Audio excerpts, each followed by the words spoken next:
Hi guys, welcome to cricket with Vihari. Pink ball test, most anticipated pink ball test first day ఆట ముగిసింది. India కాస్త first test డామినేషన్తో పోలిస్తే కొంచెం తగ్గింది, but ఇంకా పూర్తిగా వెనకబడిపోయారని చెప్పలేము. ఆస్ట్రేలియా కాస్త పైచేయిలో ఉంది ఫస్ట్ డే ముగిసేసరికి. క్విక్గా ఈ డే హైలైట్స్ ఏంటో ఈ షార్ట్ రీల్లో చెప్పేసుకుందాం.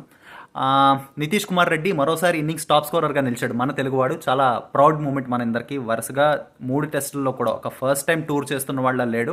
చాలా మెచ్యూరిటీతో ఉన్నాడు, బాగా ఆడాడు. ఇండియా 180కి ఆల్అౌట్ అయింది. మిచెల్ స్టార్క్ తన కెరియర్ బెస్ట్ ఫిగర్స్ నమోదు చేశాడు. తర్వాత ఆస్ట్రేలియా ఇన్నింగ్స్లో ఖవాజా తొందరగానే అవుట్ అయినా సరే, తర్వాత సెకండ్ వికెట్కి చాలా మంచి పార్ట్నర్షిప్ వచ్చింది మెక్స్వినీ అండ్ లబుషేన్ మధ్య. దీన్ని తొందరగా బ్రేక్ చేయాలి మనము. సో ఓవరాల్గా చూసుకుంటే ఇది ఫస్ట్ డే రివ్యూ.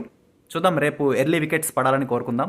ఇలాంటి ఇంట్రెస్టింగ్ రీల్స్ అండ్ ఇన్సైట్స్ కోసం follow cricket with Vihari. And YouTube link ఉంది, ఫుల్ రివ్యూ అది బయోలో ఉంది. ఫుల్ రివ్యూ అక్కడ